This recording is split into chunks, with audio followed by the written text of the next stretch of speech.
بسم اللہ الرحمن الرحیم۔ اللہ بڑے، اللہ کے خزانے بڑے، اللہ کے دینے کے بہانے بڑے، اللہ کے دینے کے پیمانے بڑے۔ شعبان کے 14 تاریخ ہے اور رمضان کو تقریباً 15 دن رہ گئے ہیں، تو اس حوالے سے رمضان کے بارے میں پڑھتے ہیں۔ حمد و ثناء کے بعد یہ چند حدیث کا ترجمہ ہے جو رمضان المبارک کے بارے میں وارد ہوئی ہیں۔ نبی کریم صلی اللہ علیہ وسلم کی رحمت للعالمین ذات نے مسلمانوں کے لیے ہر باب میں جس قدر فضائل اور ترغیبات شائع فرمائی ہیں، ان کا اصل شکریہ اور قدردانی تو یہ تھی کہ ہم ان پر مر مٹتے، مگر ہماری کوتاہیاں اور دینی بے رغبتیاں اس قدر روز افزوں ہیں کہ ان پر عمل کرنا درکنار، ان کی طرف التفات اور توجہ بھی نہیں رہی، حتیٰ کہ اب لوگوں کو ان کا علم بھی بہت کم ہو گیا ہے۔ ان اوراق کا مقصد یہ ہے کہ اگر مساجد کے ائمہ، تراویح کے حفاظ اور وہ پڑھے لکھے حضرات جس کو دین کی کسی درجہ میں بھی رغبت ہے اور اوائل رمضان میں اس رسالہ کو مساجد اور مجامع میں سنا دیا کریں، تو اللہ کی رحمت سے کیا بعید ہے اپنے محبوب کے کلام کی برکت سے ہم لوگوں کو مبارک مہینے کی کچھ قدر اور اس کی برکات کی طرف کچھ توجہ ہو جایا کرے اور نیک اعمال کی زیادتی اور بد اعمالیوں کی کمی کا ذریعہ بن جایا کرے۔ حضور صلی اللہ علیہ وسلم کا ارشاد ہے کہ اگر حق تعالیٰ شان ہو تیری وجہ سے ایک شخص کو بھی ہدایت فرما دیں تو تیرے لیے سرخ اونٹوں سے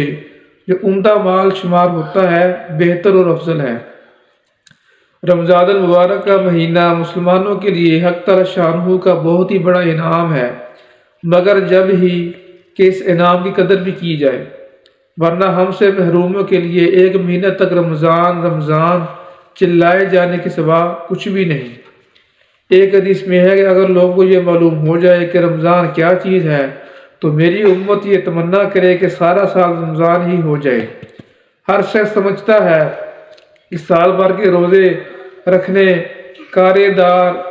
مگر رمضان المبارک کے ثواب کے مقابلے میں حضور صلی اللہ علیہ وسلم کا ارشاد ہے کہ لوگ اس کی تمنا کرنے لگے۔ حدیث میں ارشاد ہے کہ رمضان المبارک کے روزے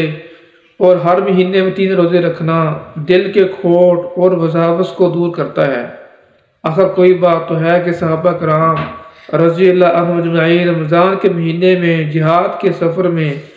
باوجود نبی کریم صلی اللہ علیہ وسلم کے بار بار افطار کی اجازت فرما دینے کے روزہ کا اہتمام فرماتے، حتیٰ کہ حضور کو حکماً منع فرمانا پڑا۔ مسلم شریف کی ایک حدیث میں ہے کہ صحابہ کرام ایک غزوہ کے سفر میں ایک منزل پر اترے، گرمی نہایت سخت تھی اور غربت کی وجہ سے اس قدر کپڑا بھی سب کے پاس نہ تھا، دھوپ کی گرمی سے بچاؤ کر لیں۔ بہت سے لوگ اپنے ہاتھ سے آفتاب کی شعاع سے بچتے تھے۔ اس حالت میں بھی بہت سے روزے دار تھے جن سے